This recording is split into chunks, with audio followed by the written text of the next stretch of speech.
tanan! Kumusta mo diha sa inyong mga balay? I will be sharing with you again my recipe for tonight for our dinner, okay? So, steady lang kayo dyan. My recipe for today is pork binagoongan. So, let's start with our ingredients. Of course, we have 1 kilo of pork. We have here bagoong, green chili, red chili, garlic, and onions. Brown sugar, laurel, of course, pepper, and salt. So let's start!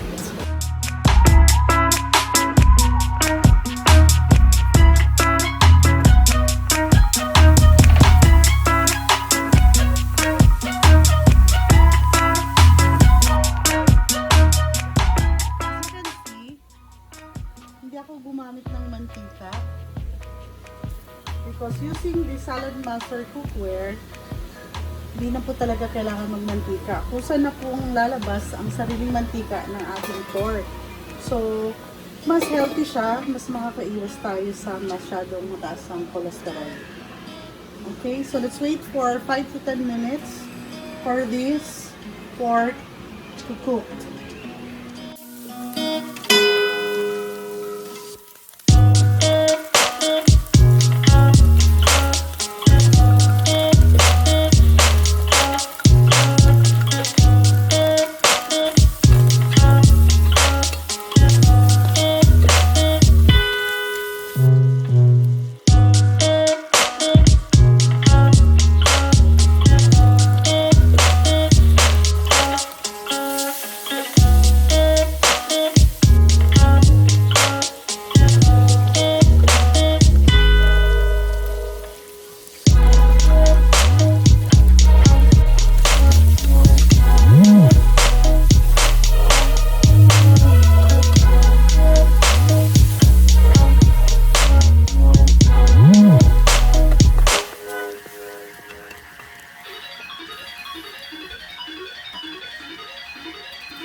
Ayun na mga friends!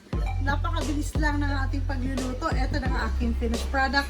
My own version of pork binagoongan with talong. Ayan, so papatikman ko ngayon sa aking sister, sa aking napakagandang sister, kung ano yung reaction niya kapag natikpan niya itong aking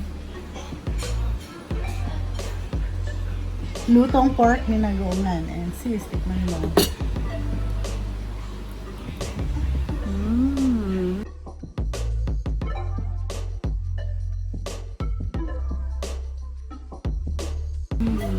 Ano, kamusta? Sarap! Yummy! Yummy! That's all for tonight, folks and friends. Maraming salamat po sa inyong panonood. So I hope you like my recipe for tonight. Please don't forget to click the bell button, like and share. Okay, have a nice day!